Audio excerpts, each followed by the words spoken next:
picture this. It's 1912, Okay. and news breaks of a groundbreaking discovery in England. Right. The earliest Englishman. A missing link in human evolution. Yeah. The world is captivated, but little do they know they've been expertly duped. Oh, wow. Today, we're going deep into the Piltdown Man Hoax. Okay. A tale of ambition, deceit, and a fossil that fooled the scientific world for over 40 years. It's a story that speaks to our deep-seated desire to understand our origins, Right. but also to the dangers of letting our desires cloud our judgment. Oh, absolutely. This wasn't just a simple prank. Well- It was a carefully orchestrated deception that preyed on the scientific community's eagerness to fill in the gaps of human evolution. And to really understand how Piltdown Man pulled the wool over everyone's eyes, we need to step back in time to early 20th century Britain. Okay. The country, though, a powerhouse in natural history, was feeling the heat.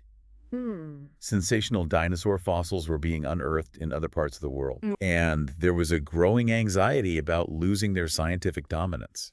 You're absolutely right. Yeah? And adding fuel to the fire was the discovery of a Neanderthal man in Germany. Oh, really? British scientists were desperate for their own earliest Englishman, a find that would put them back on the map, so to speak.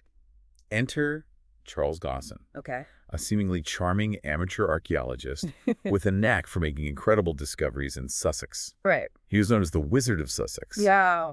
And had a reputation for unearthing remarkable finds, like, get this, Okay. a toad Yeah. perfectly preserved in flint. A toad in flint. Yeah. Wow. Perfectly preserved. That's incredible. It is, yeah. Dawson was a master at understanding what the scientific community and perhaps even the public at large yearned for. Okay. He seemed to have a sixth sense for stumbling upon exactly what everyone wanted to see. So let's talk about the discovery itself. Okay. In 1912, Okay. Dawson claimed that years earlier, workmen at a gravel pit in Piltdown had found a skull fragment. He said they'd actually smashed it, thinking it was a coconut, What? but had given it the pieces. Oh my gosh. She'd been searching for more ever since. And conveniently, just as Arthur Smith Woodward, a prominent figure from the Natural History Museum, Okay. joined the dig, Yeah. more pieces started to magically appear Okay. of jawbone suspiciously ape-like, Hmm. along with conveniently placed shaped flints and prehistoric animal bones, all seemingly confirming the age of the find. It was the perfect storm, really. Yeah. The skull had a large cranium, suggesting a big brain, Right. while the jawbone was distinctly ape-like. Interesting. Piltdown Man, officially named Eoanthropus dawsoni, Okay. Dawson's Dawn Man, Wow. seemed to confirm the prevailing belief at the time that large brains had evolved before bipedalism. And it fit perfectly into the narrative of European and specifically British evolutionary superiority. Oh. Not only was this the earliest Englishman, but he also appeared to prove that a crucial step in human evolution had happened right there on British soil. The discovery sent shockwaves through the scientific community. I bet. Newspapers were filled with articles celebrating the Yeah. scientific papers were published, and there was even a painting commissioned depicting Dawson and Woodward examining the skull, with a portrait of Darwin himself looking on approvingly in the background. It was a triumph of confirmation bias. Really? Everyone wanted Piltdown Man to be real, Right. and they were willing to overlook any inconsistencies or red flags that might have challenged that belief. But there were cracks in the facade, weren't there? Yeah. Remember that elephant bone shaped like a cricket bat that was found at the site? A cricket bat? Yeah. Oh my. Seems a bit out of place for a prehistoric human ancestor, don't you think? It does raise some eyebrows, doesn't it? It does. And then there's the curious fact that after Dawson's death in 1916, the fossil discoveries at Piltdown completely dried up. It's almost as if the source of those remarkable finds had vanished along with him. Despite these subtle hints of something amiss, Right. Piltdown Man remained the darling of British science for decades. Yeah. It wasn't until the 1950s, with the advent of new dating techniques, that the truth began to unravel. And the truth, as they say, was stranger than fiction. The new techniques like fluorine dating, which analyzes the fluorine content absorbed by bones over time, revealed a startling discrepancy. Oh, wow. The skull was actually medieval, its thickness due to a bone disease called Paget's disease, which causes abnormal bone growth. Oh. And that jawbone, Yeah. it belonged to an orangutan, its teeth deliberately filed down to appear more human-like, Imagine the shockwaves that rippled through the scientific community when the truth about Piltdown Man was finally revealed. It was a scandal that shook the foundations of paleoanthropology. It's almost hard to fathom how such an elaborate hoax could have gone undetected for so long. I Hmm. mean, these were brilliant scientists, experts in their fields, and yet they were completely taken in. But remember, this was a time when the desire for a missing link was incredibly strong, particularly one that supported the idea of European evolutionary primacy. The scientific community, like everyone else, is susceptible to biases and wishful thinking. Once the hoax was exposed, the hunt for the culprit began. There was a flurry of speculation and finger-pointing. Some even suggested that famous prankster Horace de Vere Cole might have been behind it. But his style was usually more about public spectacle, not a long con like this. Arthur Conan Doyle's name was also thrown into the mix, mainly because he had published a novel about a lost world of ape men, just as Piltdown Man was making headlines. But there's no real evidence to support his involvement. One intriguing suspect was Martin Hinton, a museum volunteer who later became keeper of zoology at the Natural History Museum. Hinton had a bit of a mischievous streak and a known dislike for Woodward. And here's where it gets really interesting. Years later, a trunk belonging to Hinton was discovered in the museum's attic. Inside were animal bones and teeth that had been stained and treated in a manner similar to the Piltdown Man fossils. So was Hinton trying to discredit Woodward by planting fake evidence that he knew would eventually be exposed. It's a compelling theory, but without more concrete evidence, it remains just that, a theory. However, as more evidence came to light, the finger of suspicion increasingly pointed towards Charles Dawson. Remember his history of dubious finds like that filed-down mammal tooth?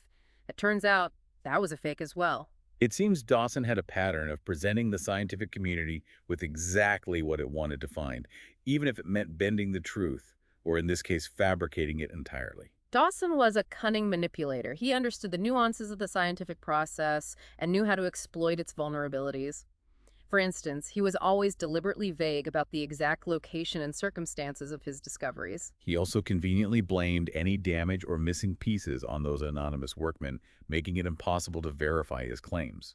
It was as if he had written the perfect alibi into the discovery itself. Dawson was also a master at playing to people's egos. He would involve prominent academics in his discoveries, allowing them to share in the glory, which made them less likely to question the authenticity of the finds. It's astonishing how he managed to manipulate these brilliant minds. They were so eager to believe in Piltdown Man that they overlooked some glaring inconsistencies. I mean, how does a prehistoric human end up with a perfectly modern cricket bat made of elephant bone? That bizarre find should have raised serious doubts, but instead it was hailed as the world's oldest bone implement, further solidifying Piltdown Man's place in the evolutionary narrative. So all signs point to Dawson, but the question remains, what was his motive? Was it all just an elaborate prank, or was there something deeper at play? While we can't know for sure, it seems that Dawson craved recognition and status. He desperately wanted to be accepted by the scientific elite, perhaps even knighted for his contributions to science. It seems the Piltdown Man discovery was his ticket to fame and glory, a way to cement his name in the annals of history. Tragically for Dawson, he died in 1916, just a few years after unleashing the Piltdown Man hoax upon the world. He never achieved the knighthood he so desperately craved. But he did manage to fool the world for over 40 years, and that, in a twisted way, is a legacy in itself.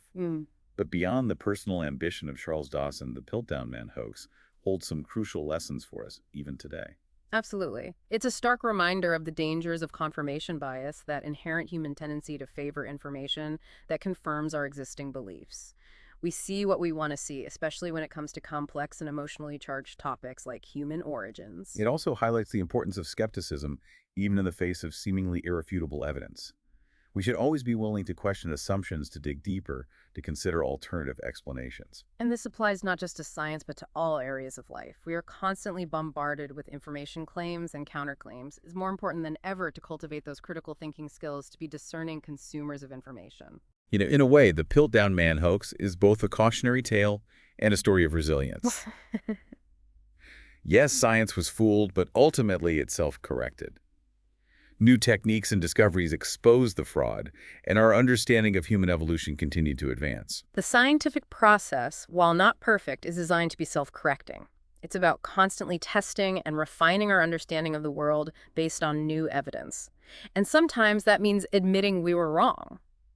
That's the beauty of science. Oh, yeah. It's a constantly evolving process, always searching for truth, even when it means confronting uncomfortable realities or challenging deeply held beliefs. The Piltdown Man hoax really makes you wonder what other facts we take for granted today Yeah. might be based on faulty assumptions or hidden deceptions.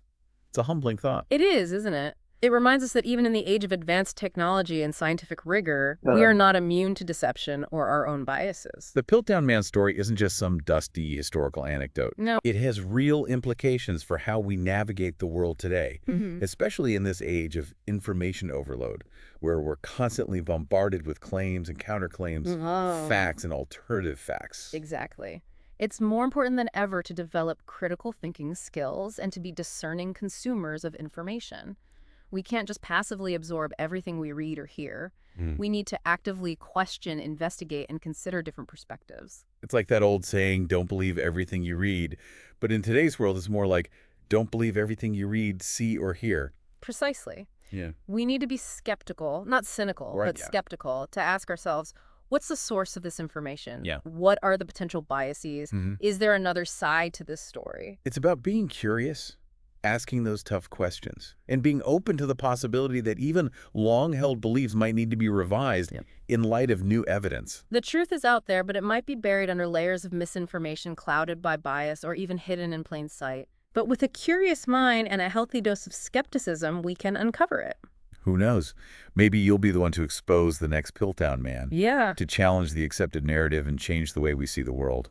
So keep asking those questions, keep digging for those answers, and never stop exploring this fascinating, ever-evolving world around us. And if you enjoyed this deep dive into a historical mystery that reminds us to always stay curious and think critically, be sure to subscribe to the deep dive for more fascinating explorations. Great. We'll keep you informed, entertained, and maybe even a little bit wiser. Until next time, keep those minds sharp.